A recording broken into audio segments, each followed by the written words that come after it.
This week we welcome Stijn from the Greyhorn Pagan Podcast. Got in contact with Stijn through Lee from Subconscious Realms and Patriot and those boys. And look, we didn't have enough time in this one. Stijn got to tell a bit of his story, then we had a bit of a conversation about dinosaurs and dragons. However, we need to sit down for a long-form conversation with Stijn from the Greyhorn Pagan Show. Please give him a like, give him a follow, check the links in the description. And this is a very cool episode. Sorry it's a little bit late.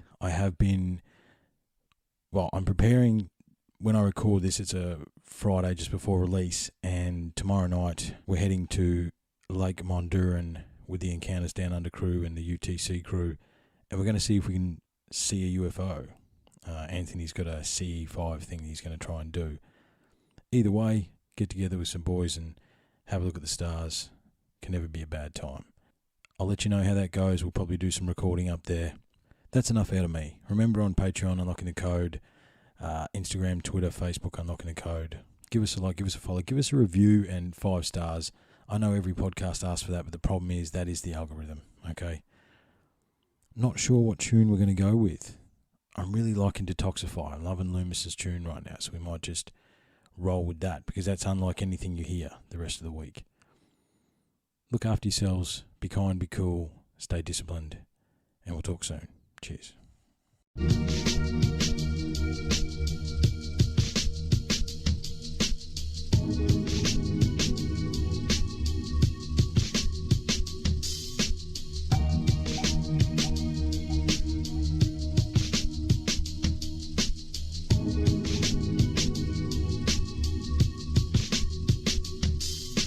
There's a poison in destruction. People suffer, people suffocate. We're suffocated daily, making our own bubble.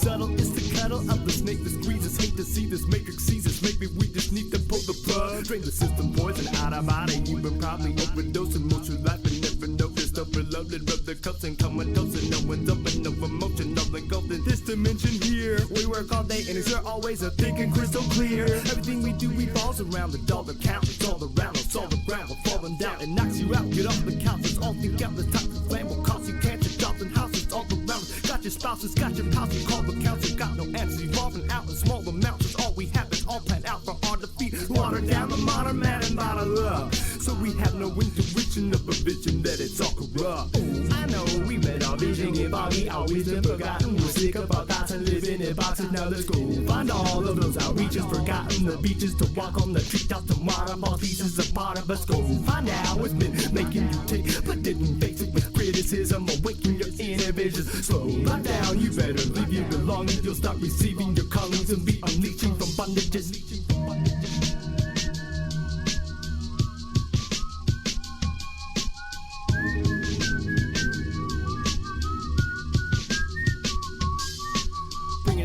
Draining it out, every day is about a way to get out. Find a solution, live illusion, portrayed every day in our face. We do what they say, they use us away. Pollution can take, inducing our brains. We choose to escape, to do what they make.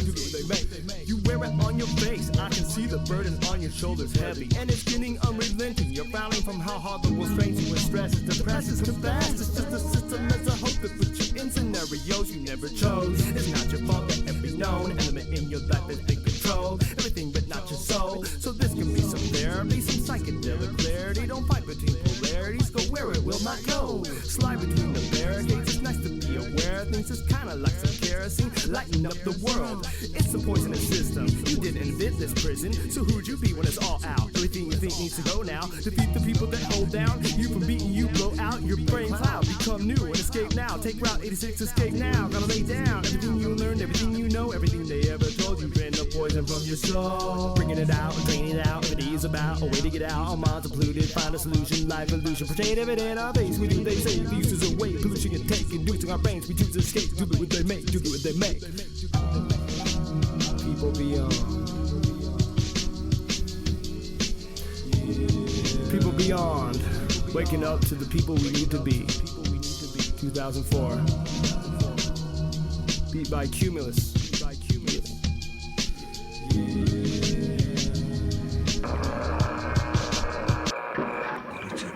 Shocking eruption of great electrical energy. I feel connected to all living things, to flowers, to some special spirit, and even to some great unseen, living force. Living force.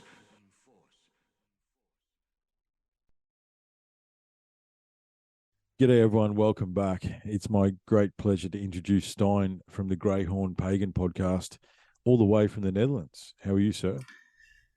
I am doing well. I'm doing well. Thank you. Thank you for having me. No, thank you, mate. Thanks for coming on.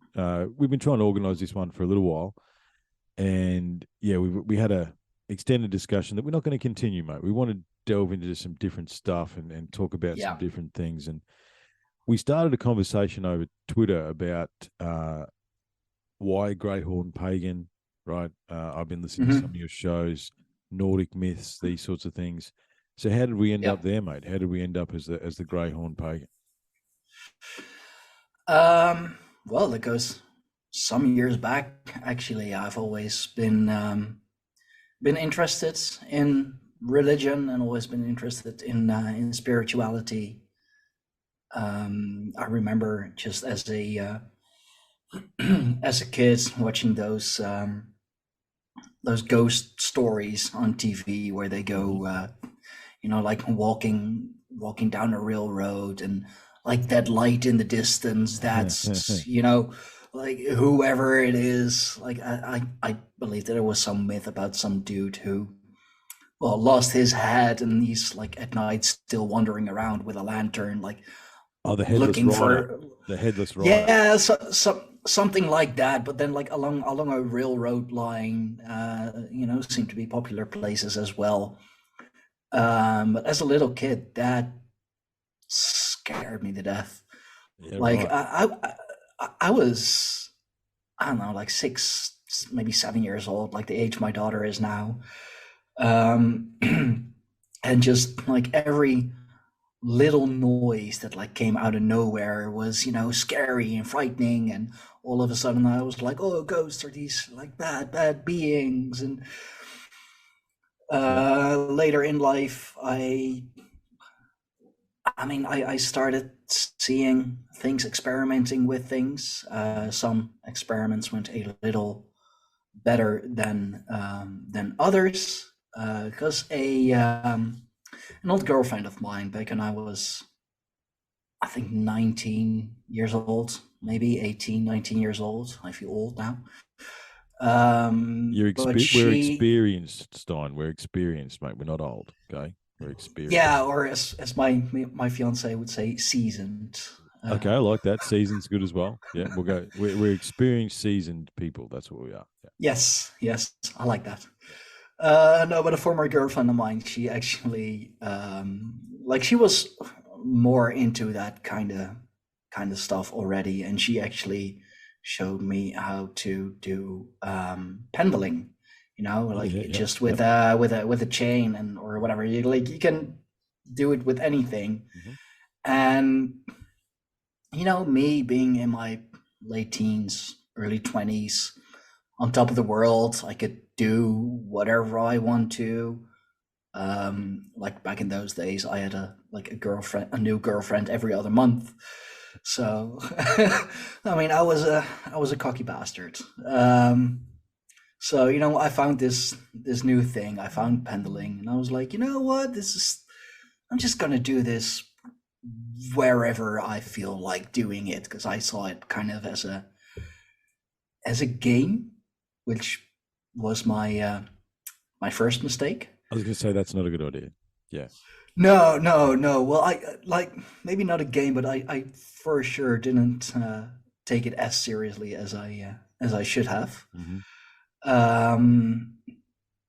And I remember I was on holiday in the UK. I was kind of just by myself touring from Edinburgh to London, like a 3-week trip, and staying in hostels and just going on an adventure by myself. I was 20, I think I was 20 years old. And I always liked the story of Guy Fawkes. That's why my name on Twitter and all the other platforms is Stijn Fox, because I kind of saw him as, well, you could say like the original activist and going against the government and the church and all of that. And I was a big fan of Anonymous, the hacker group, and they had those Guy Fawkes masks and all. I was this edgy kid back in the day. No, it's okay. The story of Guy Fawkes is interesting though. Like, I think I might side with Guy Fawkes these days. How he burnt down all the measuring sticks for all the money and all that sort of stuff. Yeah, it's and it's interesting how that one permeated through the culture, because even down under as a kid, we used to have Guy Fawkes night, and we'd have a big fire, and they'd put an effigy of this guy on the top of the fire. The 5th of November. Yeah. Remember the 5th of November. And look, what it used to be down the road from my house, we had a park, and everybody just start dumping all their old wood and all their old chairs and everything else like that. It was a big thing in Victoria when I was a kid, and the whole community would go down and they would burn an effigy of Guy Fawkes. And it's like, it's only later that you go, what are we doing? Burning a dummy on the top of a big pile of wood? Like, what's actually going on here? You know what I mean? I just saw it as a giant fire, and they used to have party games and all that sort of stuff. It was a fun night for me as a kid. I looked forward to it. It was only later in life that I looked into his story, and I'm like, oh, okay. I didn't understand. I didn't know that's what he did. But I understand. Mean, that almost sounds like, like a pagan festival, like a pagan celebration, big bonfire, burning an effigy. Yeah, it is. That's exactly what it is. Yeah, and the Netherlands and Australia have a long connection too, Stijn. It was New Holland before it was anything else, and there is an echo of a Dutch heritage, I suppose, that is down here that that we don't really recognise, but it's definitely here. It's definitely here. Oh, there's your familiar. Sorry. Yeah, that is my familiar. And what's his name? Timmy. Okay. Yeah. Timmy, and he sometimes he can be like a little bit of the Timmy from South Park kind of. But he's a sweet boy. So when you say pendling, you're talking about using a pendulum to. Yeah, or just questions and answers. Is that what you? Yeah, or just a necklace with a chain. Like, for example, I would use something like I'm wearing now, just a necklace with, I got my Mjolnir, of course. Yeah. And I mean, I was told by my former girlfriend that, like, always be respectful and always always close the session, and always first ask if you can close the session, because if you don't, you're leaving like a rift or a portal, you're leaving open, and just anything can come through. Mm-hmm. But that always went well. It was cool. I got some answers. I mean, I don't remember any of it because I didn't take it as seriously. But the one experience that made me stop doing that was actually at the York Minster in the UK, because I wanted to go there. I was in. Sorry, just gotta put my phone on silent. There we go. Oh, that's a rookie move, Stijn. Yeah, no, I know it's bad. York Minster. Take us to York Minster. Yeah, so because behind the York Minster, that's where Guy Fawkes met his maker, so to speak. That's where he was hung. So me being a big Anonymous Guy Fawkes fan, I was like, I'm in York, and it's a beautiful city, like beautiful, small medieval streets, and I really want to go back there someday, when maybe all this shit has cleared up eventually. Mm-hmm. And I knew that I always in a church, I wasn't really religious back then, just interested. You got to be respectful. Yeah, you even have to just your thoughts, keep them clean, keep them respectful. And then I think I was there for a couple of days, and then one day I was actually just sitting in front of the church. It's mistake number one. And I thought, you know what? It's a church. A lot has happened here. I know that, people are buried here and like even in the church and all that. Let's do a session. Yeah. What happened? Well, I managed to get in contact with like one of the clergymen, and just some basic questions, basic answers, and then I was asking, like, because I wanted to move on, I wanted to go back to the hostel, and I was like, so okay, can I close the session? No, I wasn't allowed to. And I was like, oh, okay. So why am I not allowed to? Is it because of, that I didn't keep my thoughts clean or whatever? And then I got the answer, yes, that was it. And I was like, oh.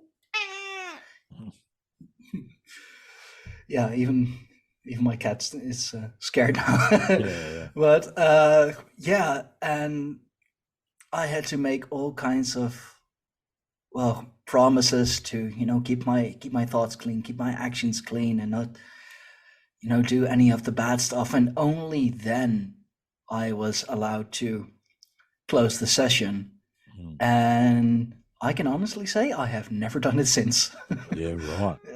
You could was you it could say an that energetic thing? Was it like, was it did you feel, obviously you're young, you're messing around, these sorts of things, but in that instance, was it an energetic, there was like a dark energetic presence? It's like, no, you cannot close the session, like it was. No, it was like with my pendulum, I always did, like, if you manage to swing it in a circle that is that's positive, that means yes. Mm-hmm. If you like swing it back and forth, or like in a cross or whatever, that means no. Mm-hmm. So when I asked if I could close the session, I got the back and forth. I got no. I wasn't really in tune with energies that much as I am now, but it's just the no. Like, no, you can't close the session. I'm not letting you go yet. You got a window into something that you weren't prepared to deal with. Because I wasn't taking it as seriously as I should have, and that's when I found out that okay, this isn't a game. Like, no. Yeah, it's all fun and whatever, and it's a neat like party trick, and it's it's cool to impress the girls with and all. Like I said, young and cocky. So, but that's when I like really last did it, and what scared me off from religion and spirituality for a good while. And then, like, just a couple of years later, I kind of woke up to what is actually happening in the world. I saw the things that I first didn't, and that really got me depressed. That really, like, my whole world just collapsed, because I was like, well, why should I do anything? Why should I try and accomplish anything if there is, like, if everything is under control by something or someone? And I also kind of fell down the dark occult rabbit hole, because you start looking into those kind of things, because that's what the top level players are Yeah, that's You know the what game. they, That's the game they're playing. Yeah.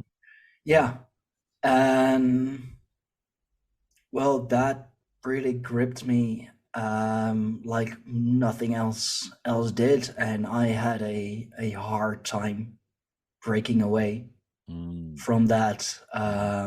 Eventually, it did lead me to finding out more about different religions and different kinds of spirituality. Tried the Christian thing or Catholic thing for a while, Mhm. because most of my family is Roman Catholic, or like at least from my parents, uncles and aunts, they were raised Roman Catholic. So of course that's the first thing you go to. Mhm.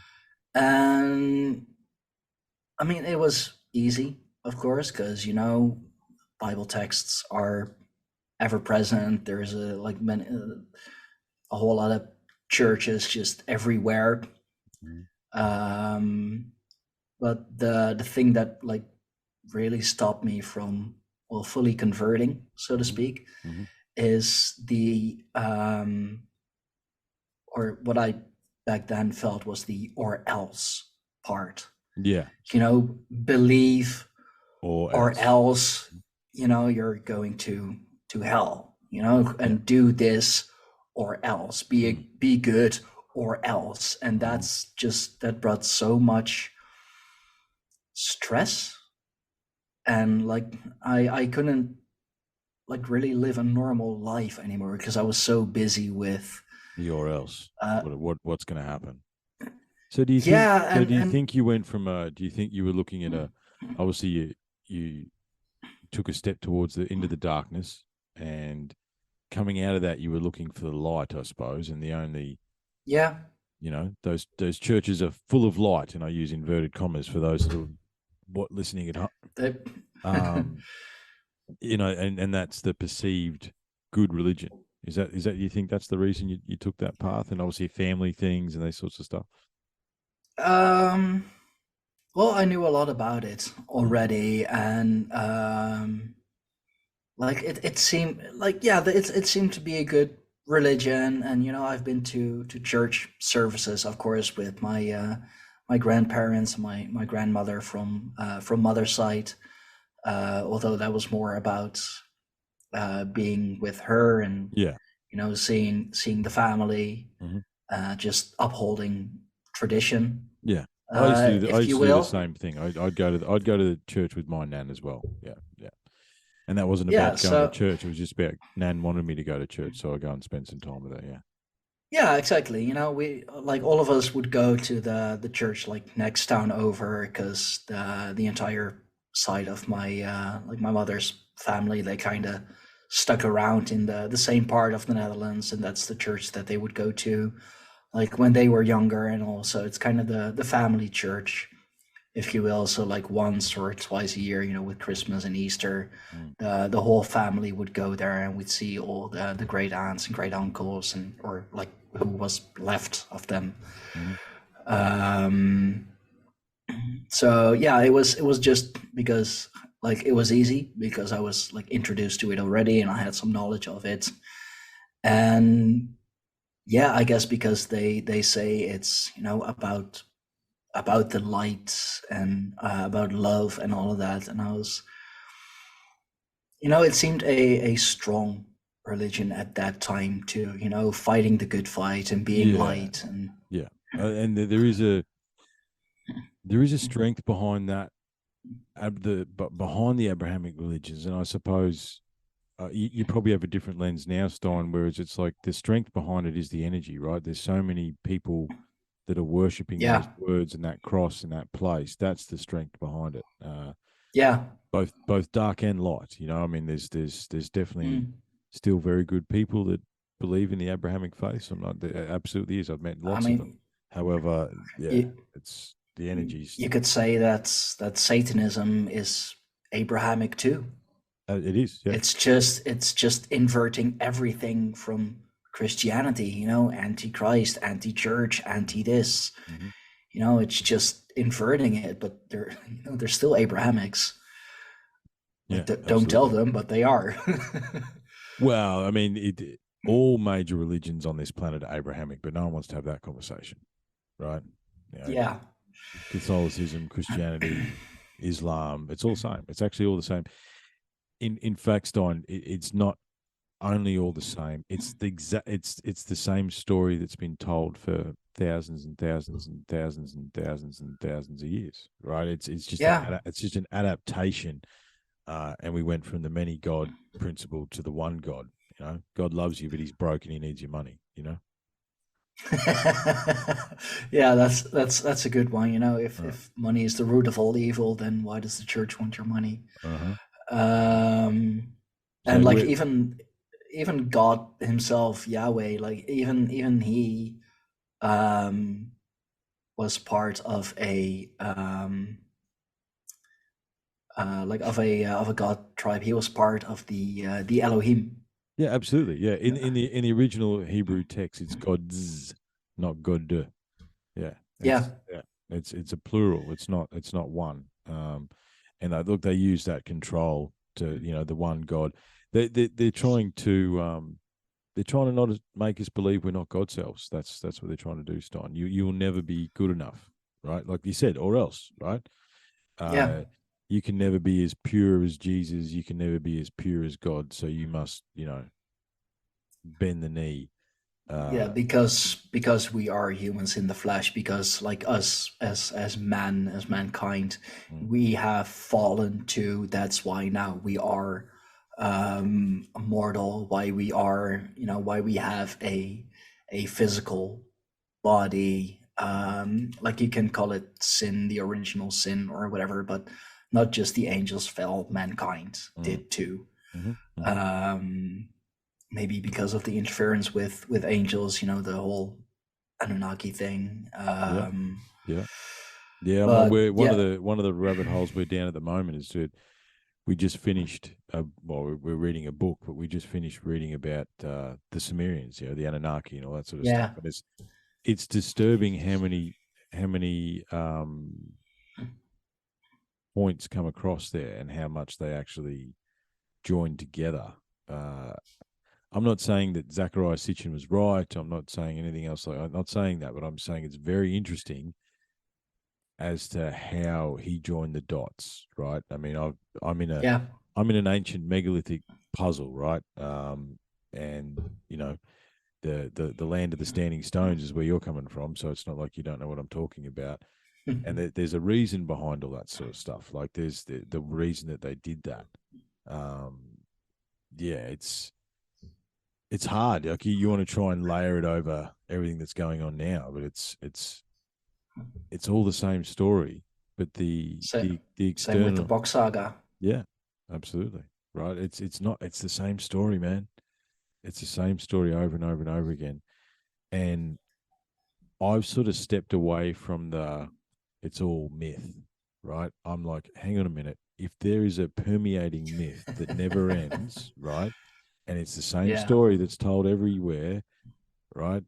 Then how much truth is to it? I mean, I'm sure it's a story that is adapted for ease of communication. Yeah, sure. But where is the truth in those stories, mate? So you found your way out of the church and you found your way into the back to the earth, mate. What was that? Was there a moment there, or was there a moment that you stepped away and stepped in, or what happened there? No, it wasn't really like from one day to the next. Like the one you know, let's say I went to church on Sunday and I was like, nah, this ain't for me, and I'm a pagan on Monday. If only it would have happened that fast, it would have been. It would have been easier. So much better. Yeah. Yeah. No, but I was already kind of, you know, going into paganism. I always loved the stories, and I already knew that you know, a lot of the days in the week are named after the Nordic gods, the Germanic gods, if you will. So like I've always been a history buff, and like combine that with my with me just being ever curious and wanting to know more, and religion just being this big topic that is so interesting and so many different stories about. I started looking deeper into it, and at first, of course, with the Nordic gods, Odin, Thor, Tyr, those gods, the ones that everyone knows, and eventually, yeah, maybe it's a little silly, but the TV show Vikings, like it's historically not really correct. No, it's pretty good though. It's not too bad. It's I a lot. mean, Yeah. they got the religious part, with honoring the gods and the thing. They got that. I mean, it's still entertainment, so they overacted a bit, but it's still fairly accurate. And like that was really the moment for me that I was like, you know what? I really feel this. This is a warrior culture. These are warrior gods, and I have always had to fight against something, whether that be physically, mentally, spiritually. There's always been. I mean, life's a struggle, life's a battle. So that's when I really started to identify with it and really started calling myself a pagan.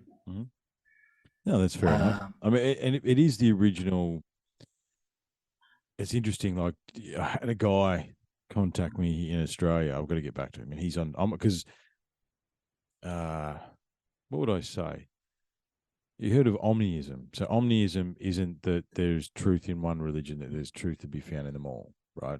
And Sure. I would. I mean, if you looked around the room right now, you would see representations of, I've got Egypt, I've got pyramids, I've got crystals, I've got Vikings, I've got, you know what I mean? I've got, but the thing is, it's all the same, in a lot of ways. But the pagan faith, I think,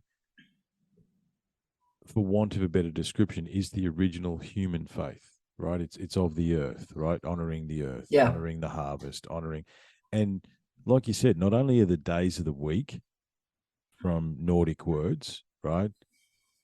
Our festivals are Nordic festivals, right? Easter, Christmas, Yeah. right. That's an adaptation. Well, Christmas was Roman pagan, actually. That was Saturnalia, having to do with Saturn. But still, still pagan, still European pagan, just South European Roman pagan. Well, no, more Christmas. Christmas being a celebration of winter solstice is what I'm. Oh, yeah, and with the Yule log and the tree, the Christmas tree in the house. Yeah. No, that's definitely that's Nordic pagan, Germanic pagan. Yeah.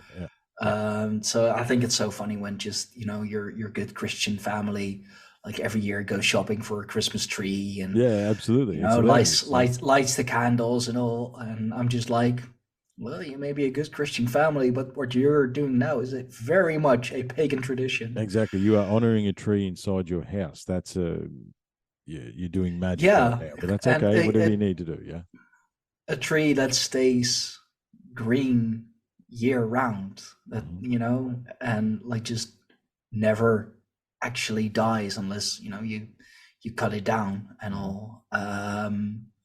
That comes from that's Nordic paganism. So, and that's another reason why I was easier to connect with it, because as soon as I started finding out, like, hey, we're already doing those things. Yes, we are. Yep. Yes, we are. In fact, we are. The three, well, I mean, Halloween has to be thrown in there now. I mean, obviously that's an Americanization, but the Easter, Christmas, Halloween, those Samhain, three, Samhain, Day of the Dead, All Saints Day, All Hallows Day, whichever way you want to go with it, right?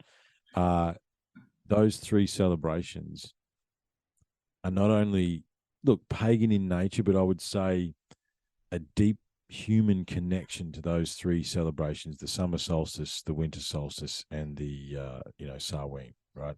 Yeah. That those three things, yeah, sure, it's a Nordic. There's Nordic traditions that have been adapted through the church, yeah, absolutely.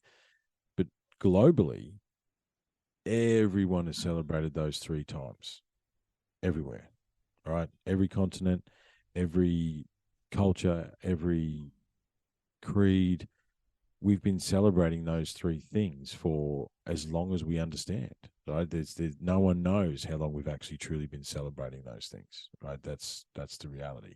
That's just, Yeah. it's what we did. We honor this. We honor the summer solstice with the harvest.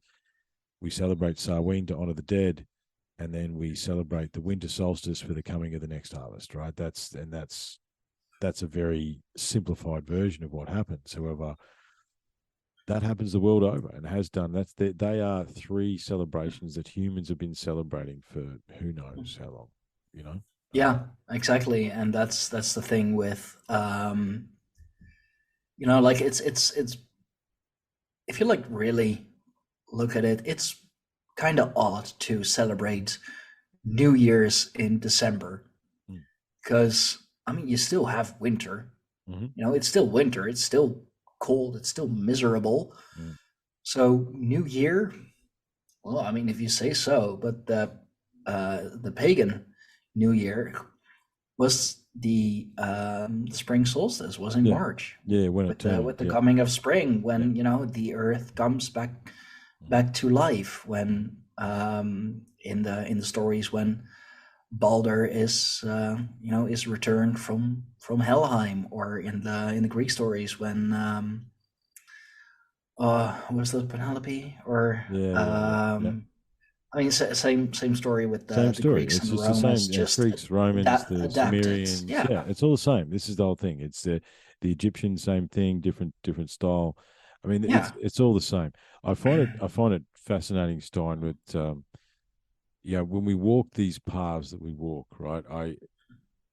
I never went back to Christianity like yourself, but we did walk a bit of a similar path. I spent, in the 90s, there was everything was magic, with all the TV shows and all that sort of stuff. And we, everybody was doing it back then, and followed that through.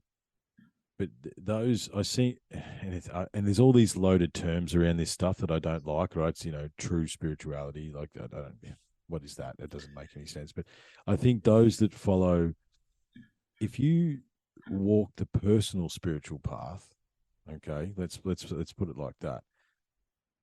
All of us seem to end back at the earth, right? We all seem to come back to these base pagan type religions where we're honoring the elements, we're honoring the self, we're honoring animism. Yeah, the unseen energy Yeah. of the universe, right? That's everybody seems to end up back there, those that are walking their own personal path, because as humans, that's what makes sense to us, right? It's like,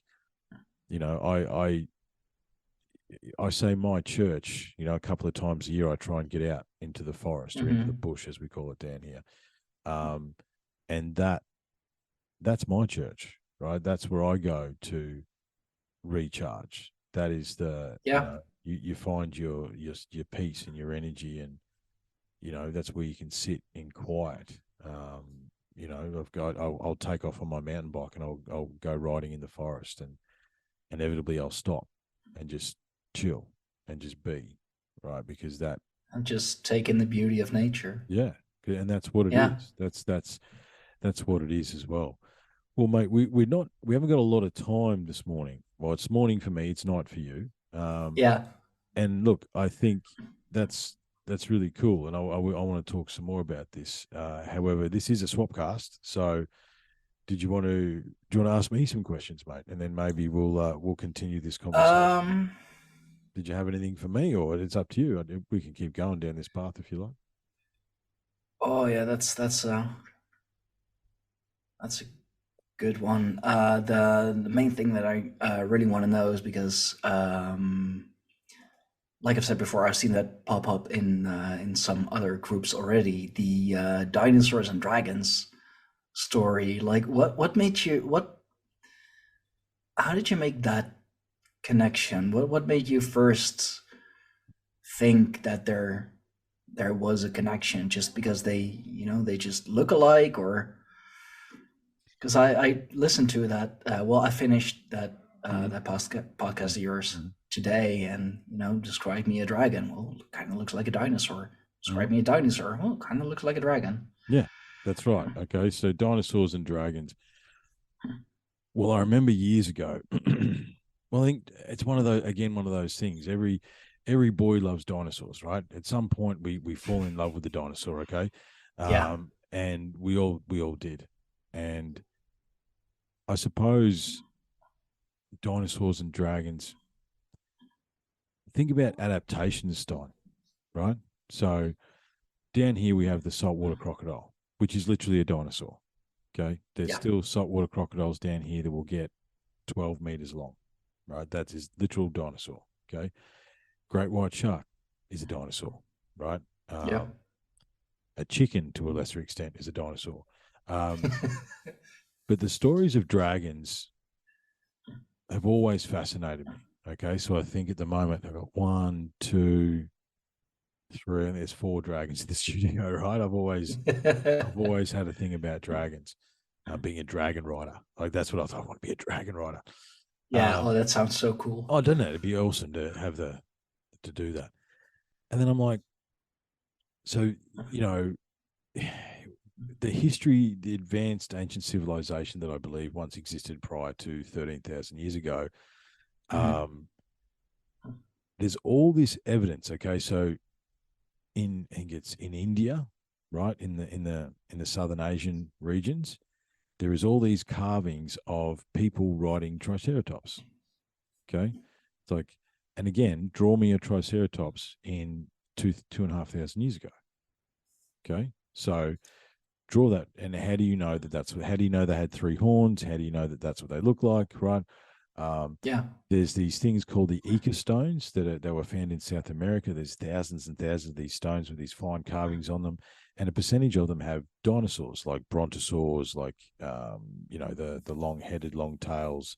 Yeah. Some of them have triceratops. Some of them have this. Some of them have that. Okay.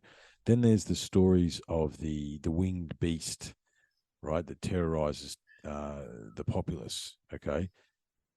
And the question then is, like I said, like it's in the podcast, draw me a dragon if you've never seen a dragon. Draw me a dinosaur if you've never seen a dinosaur.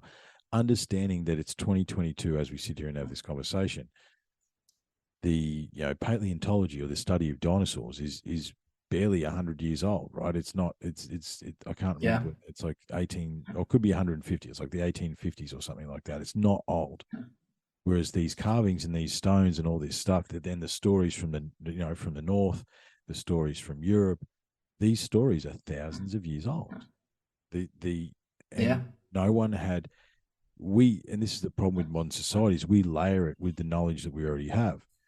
And one of the things we do here at Unlocking the Code is we ask the questions past the questions, right?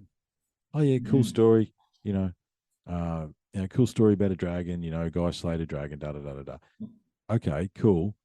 Where did that story come from? And why does that story echo through here and echo through there? The reality is, Stijn, to this right now, as we sit here in 2022, there is still stories and reports of a winged beast that terrorizes tribes in Papua New Guinea, like a pterodactyl or something like that, a terror bird, right? With basically a large bat with sharp teeth is what they call it. Okay. And when I looked into dragons, like the old school breathing fire dragons, and I'd have to, and this is years ago now, so don't hold me to this information. However, apparently in the mountains around your way, mate, I mean, into the mountains and all these sorts of things, every now and again they find the fireweed, which is always again, what do dragons eat? Dragons eat fireweed. Why do they eat fireweed? Because that's what makes them. Yeah, that's their plant. Okay. How do we know that? How do you ascribe a plant with an animal, right? How do you? What is the knowledge that did someone just make that up, right? Why is it called fireweed? That'd be an interesting question. Who called it fireweed? I mean, there's all sorts of weird stuff like that, right? Like, who named the Atlantic Ocean, Stijn? Nobody knows, right? No We one don't knows. even know. We don't even know who called Earth Earth, Exactly, right? even though like the majority of our planet is water. Yes. Who called Earth Earth? No one knows, right? Who named the star signs, the astrological signs? No one knows. Okay. There's all these things in our history because of our hubris that we think we know. What I've found at Unlocking the Code, dedicating my life to this sort of research, is we don't. We actually truly don't know. Okay. So the story goes that in the mountains of Switzerland and all these sorts of stuff, every now and again, they find massive charred patches of fireweed with deep scratches surrounding it, right? So, I mean, and then you've got to think about the fact, again, in our hubris, we think that we've stepped foot on every part of this planet. There's no way we have. There's no way. No. There's no way, No. right? I mean, I spent years in Papua New Guinea, mate. The depths of the jungles there is just unbelievable, right? There's still uncontacted tribes there. In 2022, right? That's the reality. Yeah. So, and again, you think about the mountain ranges up in the north there, right? The unbelievable ranges and valleys and gullies and caves, and could there still be dragons hiding on this planet? Maybe, right? Could there still be pterodactyls or something of a similar nature hiding in the endless mountains and jungles of Papua New Guinea, in the plains of Africa, in the, and think about a flying dinosaur, right? So dragon, dinosaur. When the cataclysm happened, whenever it did happen, these things adapt, right? They can fly, okay? So they would just fly away, and there would be like, the Earth is still here, life is still here, so something survived. So there was at least one or two good spots still left for things to survive. And it's the amount of carvings, the amount of stories, the amount of not insignificant evidence to suggest that maybe we existed together, right, for a period of time. I mean, there's a giant bird that was found in New Zealand. It was only a few hundred years ago. I mean, this is an eagle with I think it's a 10-meter wingspan or some ridiculous thing. Like, it would literally come and, huge. yeah, it'd come and steal people, man. Like, a small child would be taken away by these giant eagles. Oh, in New Zealand. 10-meter wingspan, easily. Yeah. And this is only a couple of hundred years ago. This is not. They hunted them down, and only a couple of hundred years ago, right? So it's these stories. Again, our hubris tells us that we know. Oh no, there's definitely not this or that or the other. Well, I think we can all agree after the last few years that everything's bullshit, Stijn, right? So, yeah, right? So, and I think that's I didn't mean to. I laughed inappropriately at me, like, why do I have to do anything? Because that's the thing. When you get to that point where it's either a freeing thought or it's a terrifying thought, it's like, hang on a minute, no one knows anything. No one knows anything. We don't know, right? That's the only thing we know that we don't know. Yeah. So, and when we start turning over the stones, we start looking at the histories. There is histories of flying birds or flying dinosaurs and dragons in pretty much every single culture. Okay. I mean, again, let's talk about China or Russia, or no one's been everywhere there. Could there be an unknown species existing there? Yeah. And there are even like different types of dragons. Like you have the more snake-like that you'll find the Asian dragon. Yeah, for example, or even Mesoamerica with the feathered serpent, Quetzalcoatl, for example. And then you have the one who have like wings and 4 like just giant legs, or wings and just 2 legs, and but like not even just flying. Like, think of the stories of the Ogopogo in Canada, or the Nessie, in the Loch Ness. Like, there are people who speculate, those are dinosaurs. Down under, mate. Here down under, there's stories of giant goannas, right? So basically, we have pretty big lizards down here. Okay, it's like to have a 6-8 foot lizard is not out of the realms of possibility down here. Big, massive goannas and water monitors. They get really big, right? I had one as a pet at one of the mines I was at. he was Barry the Boanna, and I like that. He liked bacon. Barry liked bacon, right? He was about, I don't know, 5 foot, and because we fed him, and he'd hang around the storeroom, and just every now and again he'd just wander into the office. Barry, what are you doing in here? Get out of here!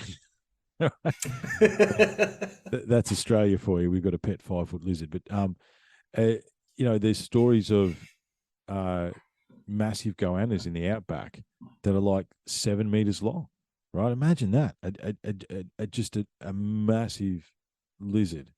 And could they still exist in the Australian outback? Absolutely, right? I was my job to go in the middle of nowhere for many, many years, and there's stuff out there that we've never seen. There's stuff, like, and again, saltwater crocodile, right? That is literal dinosaur. Okay, that's been around for 180 million years, right? That's they survived. Okay, something that can swim or something that can fly.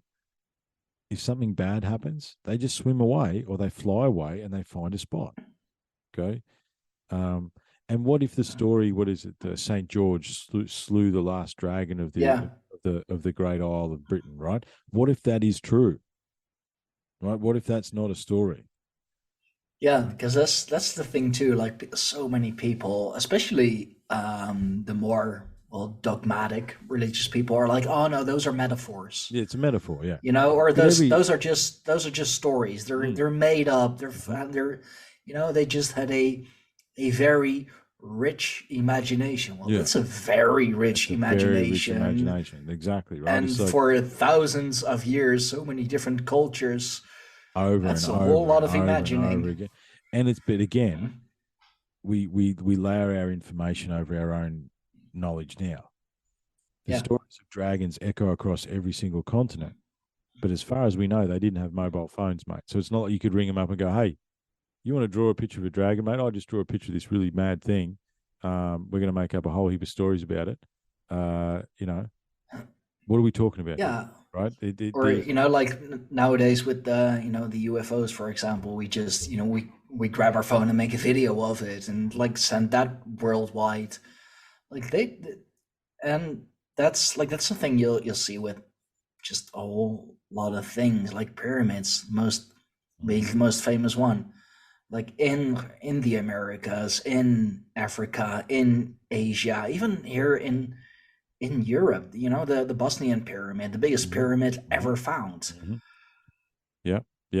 Jock, one of the guys, there's an episode with Jock Doubleday in the back catalogue. He spent 6 months at the Bosnian pyramid. Cool.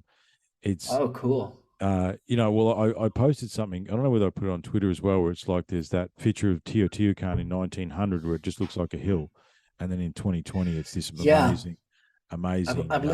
I believe you posted that on Twitter as well, but I believe I've seen it. Yeah. It went around. It's been around the traps. So how many hills that you see look like that, right? How many hills are hiding pyramids? Okay, I'm not saying every hill at all, right? Hills are hills. Okay, I'm not saying that. However, sure. How many are? It's definitely not zero.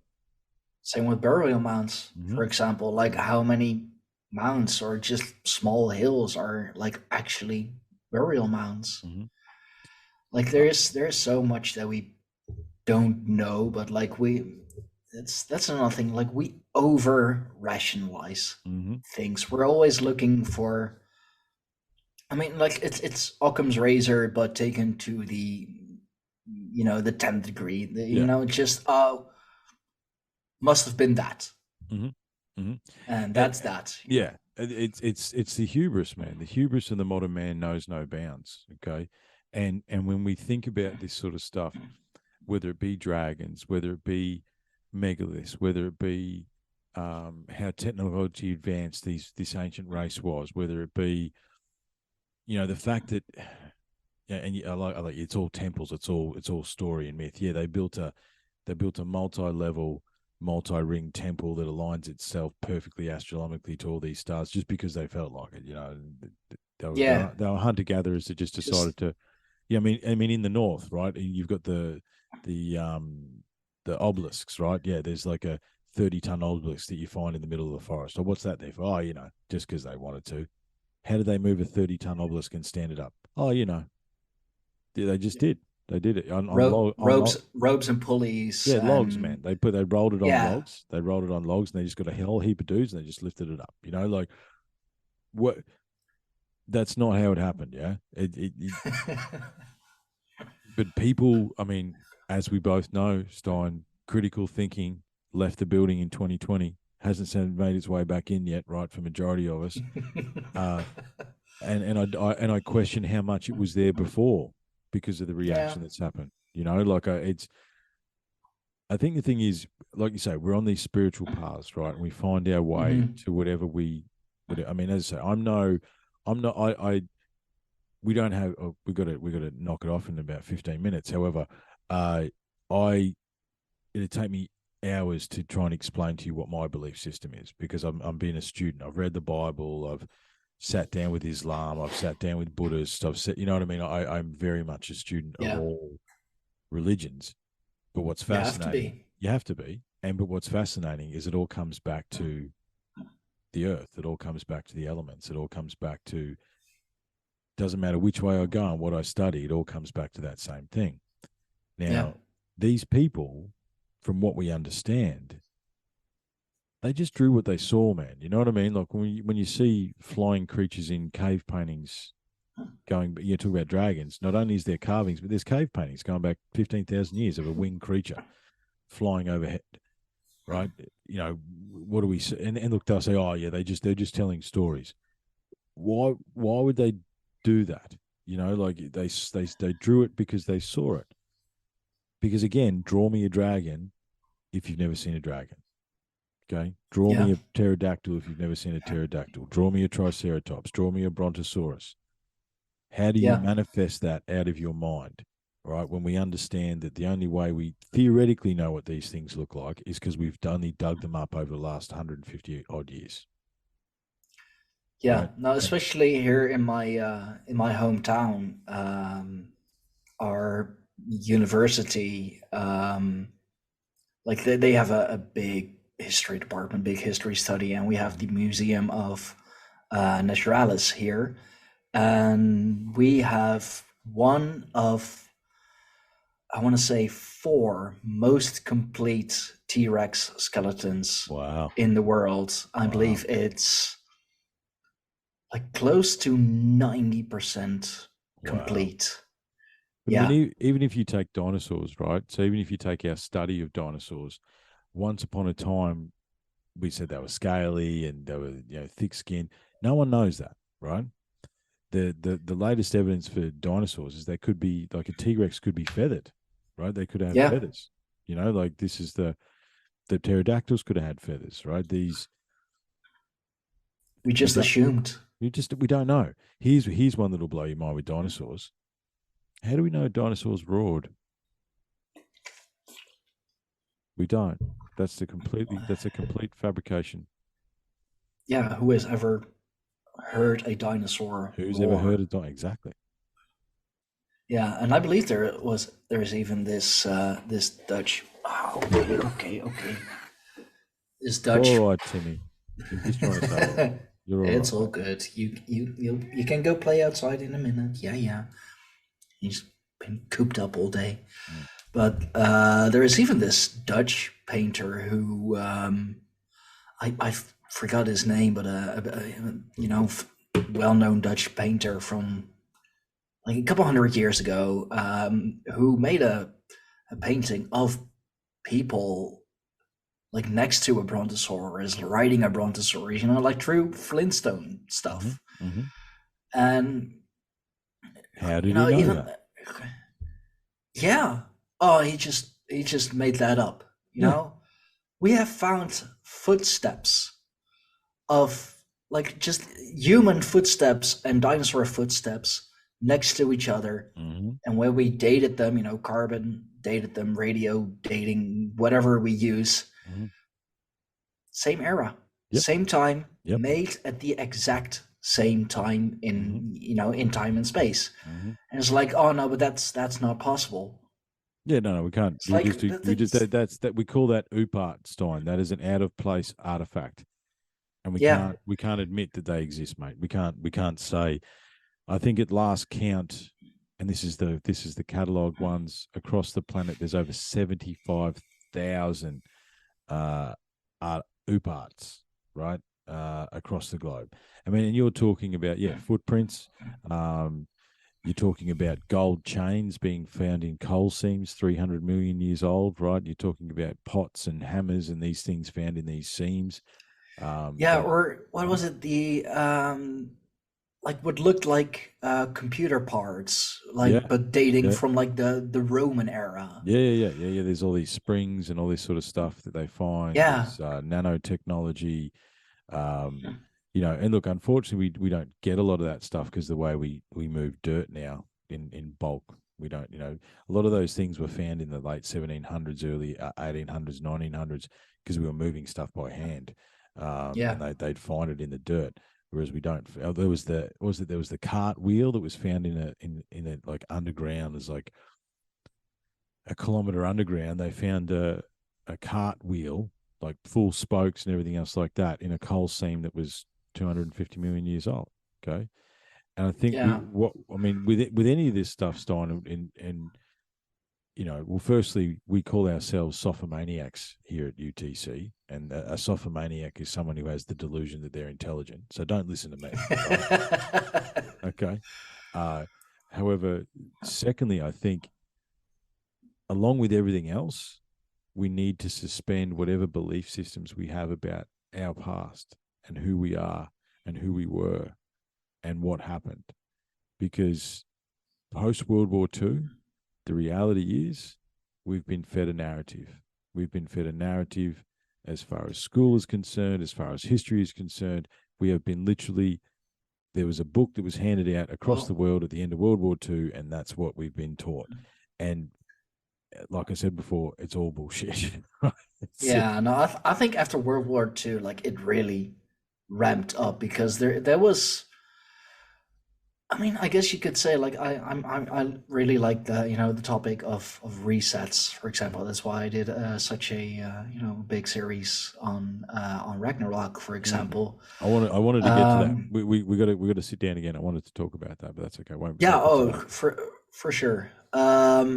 But like you could say that World War II, with everything going on and the mass casualties and bombings, that was a man-made reset, because whole cities were destroyed, whole people were annihilated, basically. And so much of history has been erased by that as well. Well, the alternative history space, I mean, so we're talking about the megaliths, the temples, and all these sorts of things. They're hard to find, but basically in the 30s, like to 1938, there was all these discoveries, all these books written, all this sort of stuff about this advanced race that once existed. Here's the evidence, astrological, blah, blah, blah, blah. Like we had a massive Stonehenge here in Australia. Like there's all this stuff. And World War II just wiped that slate clean, right? And whatever was going on prior to that didn't matter because the war had came. And then, so half of it, I think there is some nefarious nature to some of it. However, half of it, I think, was just let go because of the trauma, who cares? We had to rebuild the world, Yeah, we had that on our minds. Like, no matter the past, let's just focus on rebuilding now and making sure that our kids, our grandkids, like actually have the future. That's a bit of a concern right now too, Stijn. Yeah. Because it's look. It's the same kind of situation, and I mean, if there's a benefit to it, if there's anything beneficial, now we know who is on our side and who isn't. We know the ones who will rat us out and the ones who will, who will help us hide.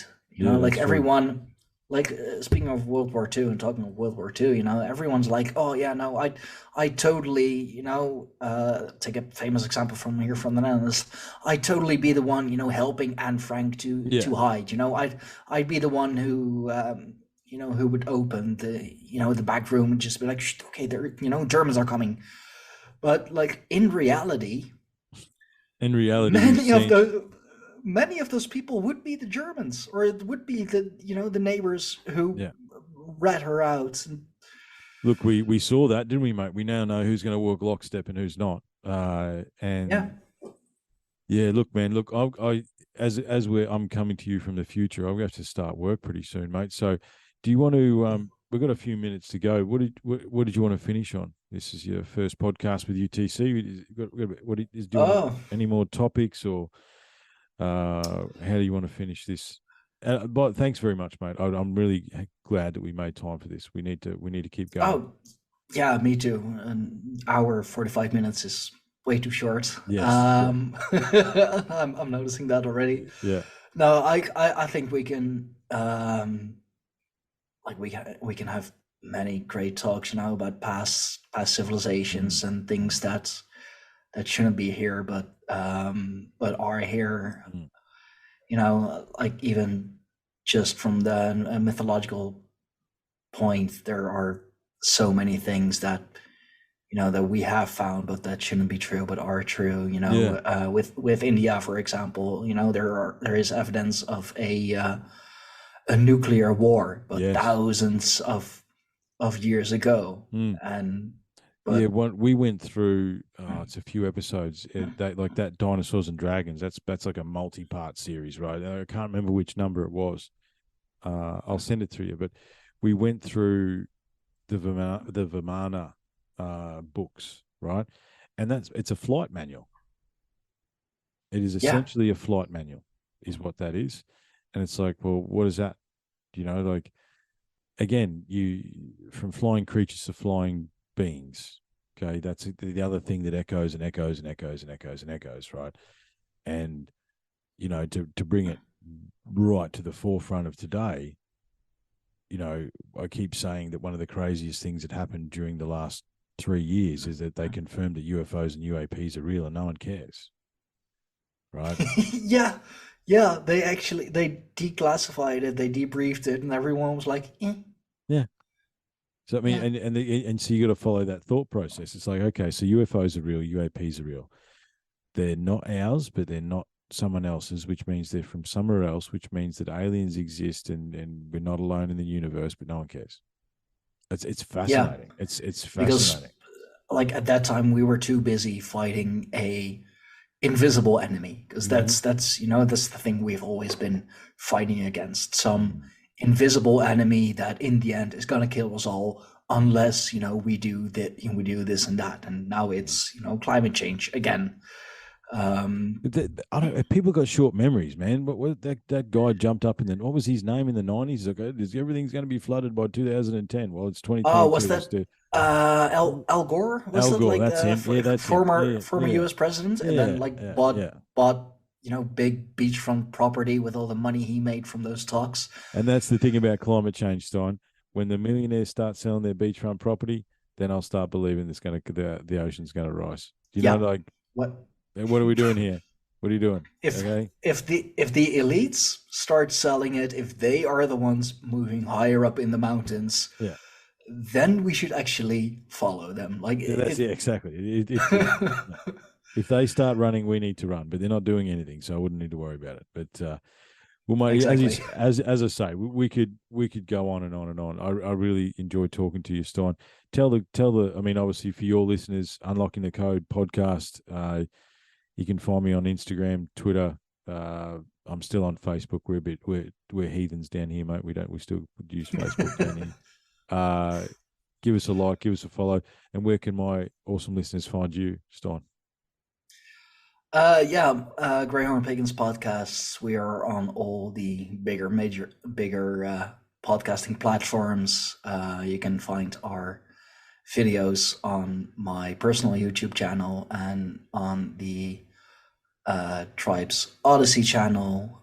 We are, of course, also on Rumble. You gotta diversify. I'm Stijn Fox. You can find me on Twitter. You can find me on Minds. You can find me on Telegram. Just look up Stijn Fox, and I'm the only one there. For the Aussies, it's STIJN FAWKEX KES. Yeah. Well, mate, listen, we got to. I have to knock off because I've got to go back. Got to go back to work, mate. Unfortunately, thank you very much for your time today, man. And appreciate you having me on and me having you on. And until next time. Yep. Okay. Until next time. Thanks, mate. Cheers.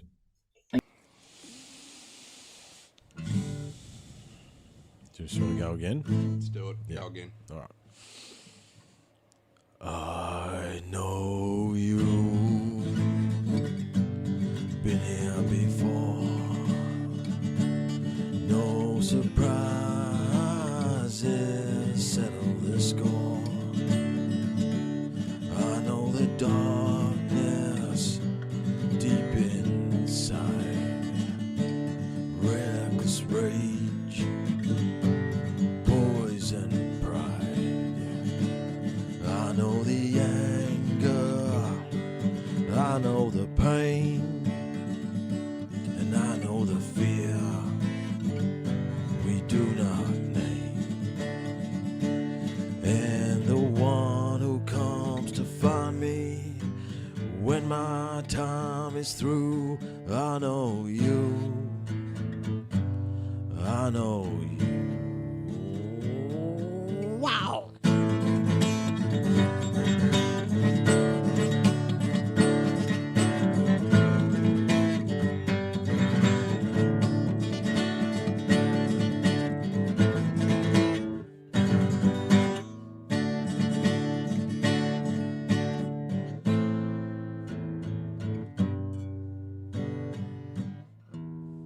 I know you. Better.